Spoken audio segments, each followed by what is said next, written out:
Bonjour les amis, nous sommes ici à Pau, Brésil, dans l'état de Bahia. Vous êtes à l'entrée ici de la réserve indigène, c'est le début de la journée. Cette vidéo porte sur le sujet de l'amour en général dans les traditions, dans la religion.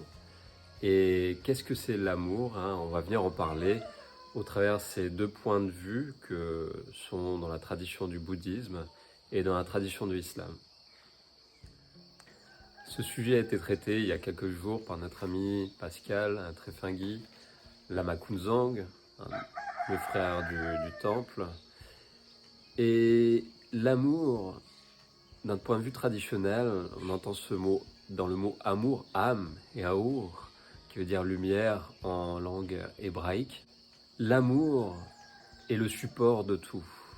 Dans toutes les traditions, nous retrouvons ce terme, l'amour, qui est le lien.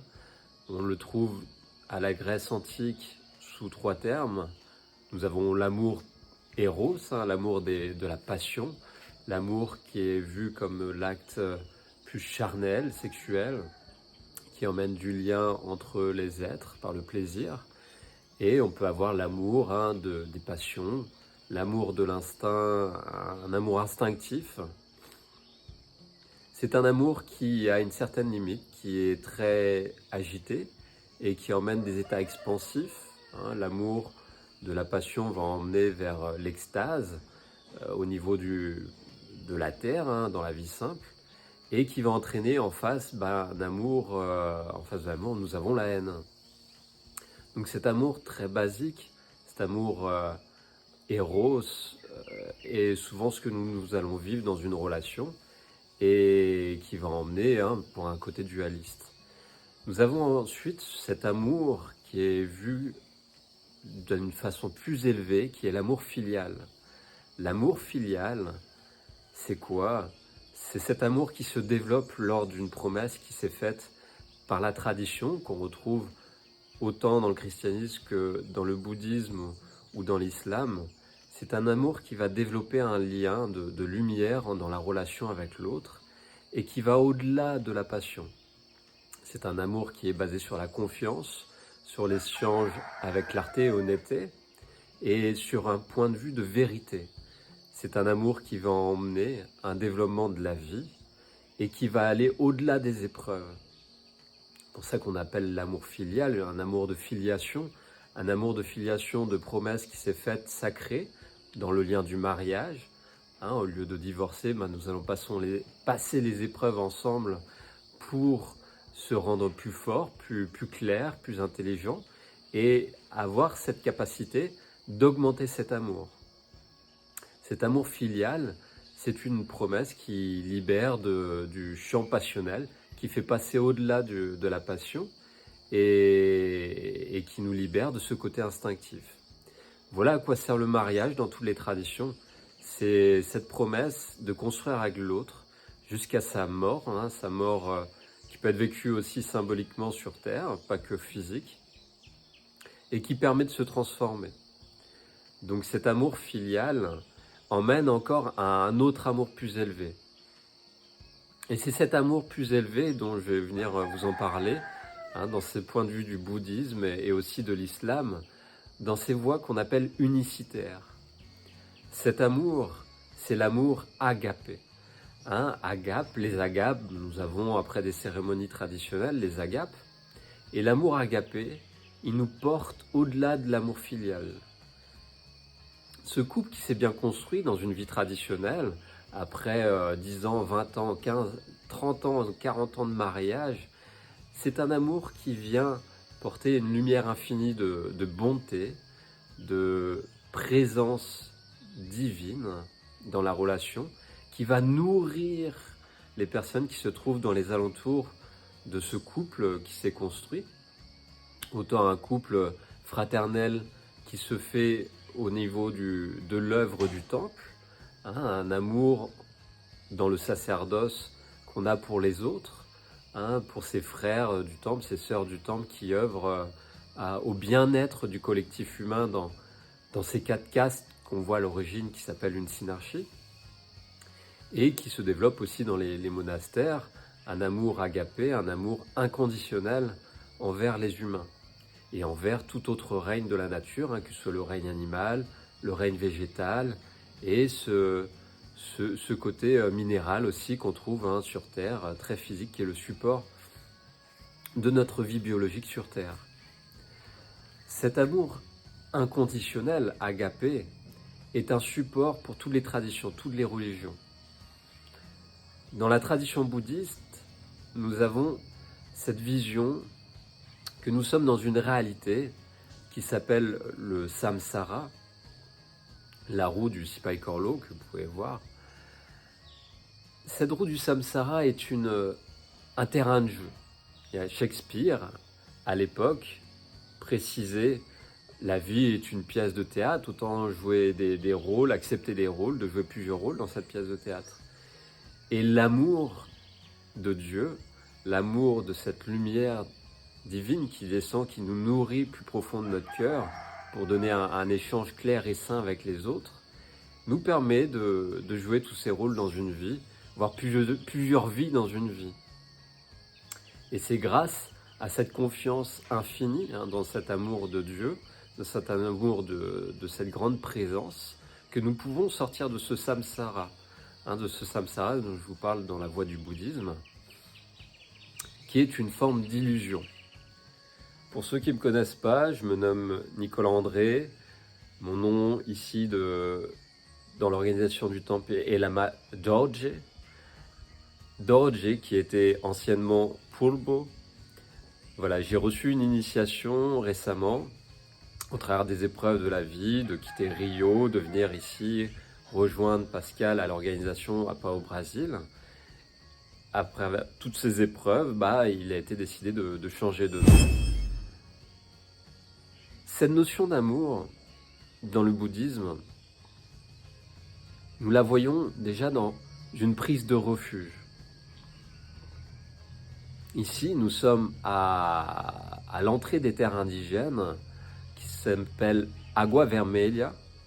Donc on a les couleurs du rouge ici de la voie, autant de la voie indienne que de la voie aussi du bouddhisme traditionnel, rouge et bordeaux, la couleur des lamas.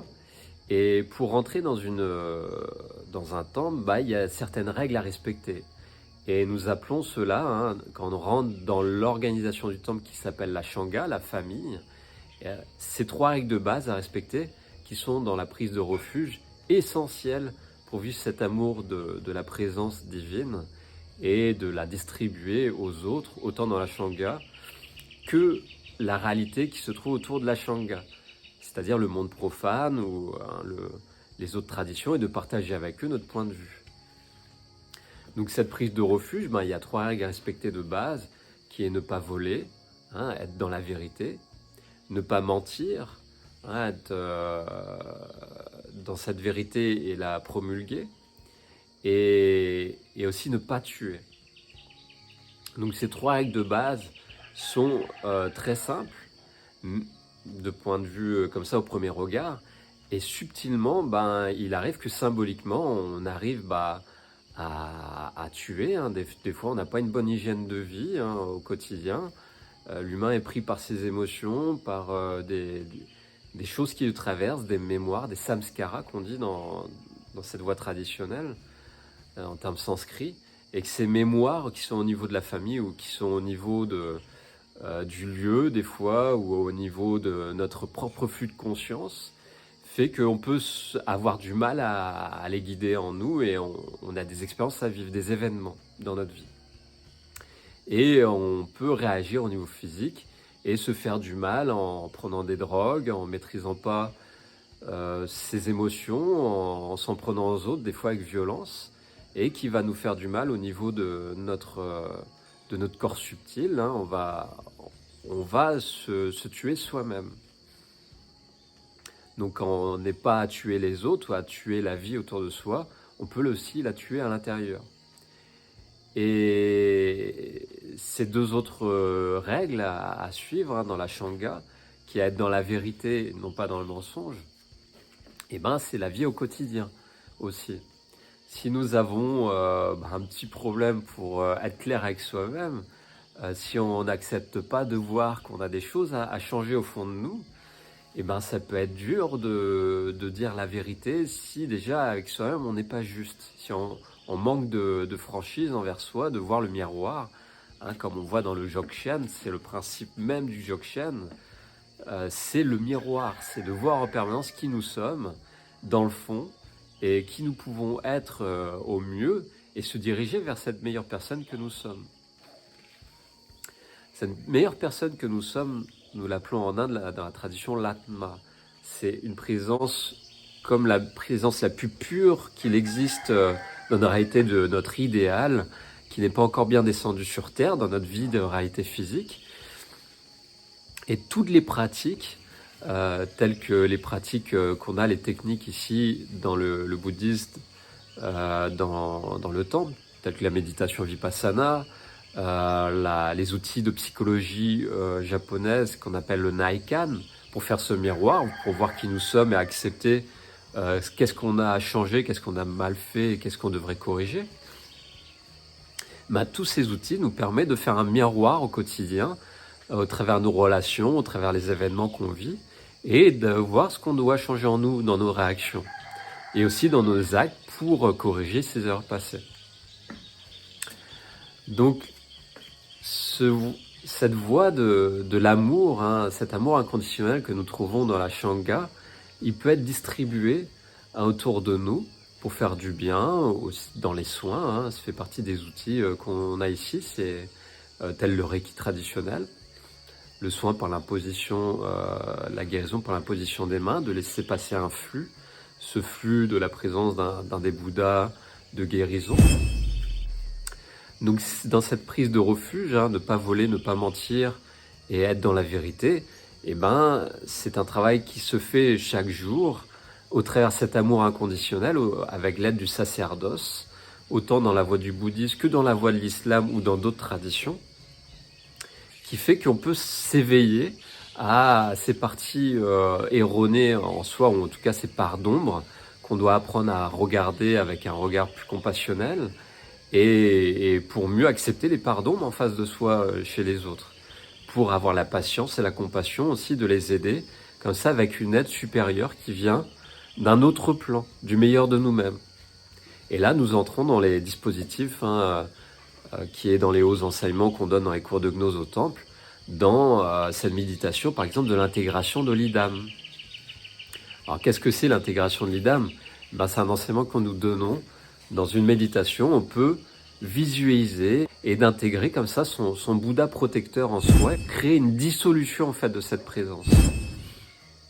Alors ceci, ça s'étudie grâce aux outils gnostiques tels que l'astrologie.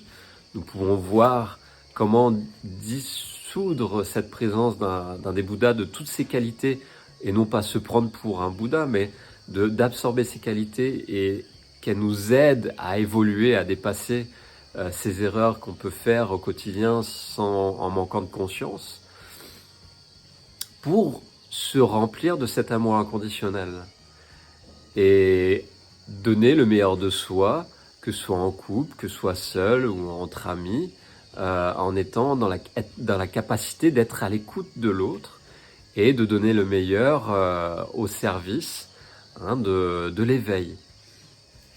Parce que c'est là le rôle d'un temple, dans cette voie du bouddhisme, et aussi dans l'islam au plus haut degré. Je viendrai vous en parler en deuxième partie de la vidéo. Et tous, à chaque instant, nous pouvons être connectés avec ces trois formes d'amour. Un amour passionnel, instinctif, très dualiste qui emmène la haine en face. Un amour plutôt filial, qui va nous permettre de s'entraider pour sortir de nos travers et d'évoluer ensemble. La promesse du mariage ou le travail de mieux se connaître en ayant des liens d'amitié qui permettent d'avoir un miroir en continu. Et quand on a un bon ami, normalement, il nous dit la vérité, il les cache. Avec franchise, il va nous dire, voilà, ça va pas, il faudrait que tu changes là. Et si le lien d'amitié est réel, l'autre, avec humilité, pourrait accepter le miroir. Et à l'heure actuelle, dans notre société qui est très superflue, très très agité, très rapide, très dans l'amour passionnel et qui va vers la haine et la destruction. Des fois, on a du mal dans cette société à créer le lien et à apprendre à pardonner à l'autre et à être dans la compassion. Hein, ça nous pousse à rentrer plutôt en guerre et de poser son ego face à l'autre et d'oublier de respirer, respirer un peu par empathie le mal, la souffrance de l'autre. Et là, c'est la voie aussi du christianisme, hein, c'est la compassion. Donc cet élément de compassion, on le représente sous un élément dans le dispositif des 5 éléments qu'on voit ici dans les cours de gnose. Cet élément feu, hein, on peut être soit dans l'analyse mentale et décortiquer les événements et rentrer dans le jugement de l'autre, hein, ouais, il a été comme ça, et oublier en fait d'ouvrir son cœur et d'intégrer l'autre, hein, dans cette shanga ou dans cette famille ou dans cet amour qu'on a déjà de Dieu en soi.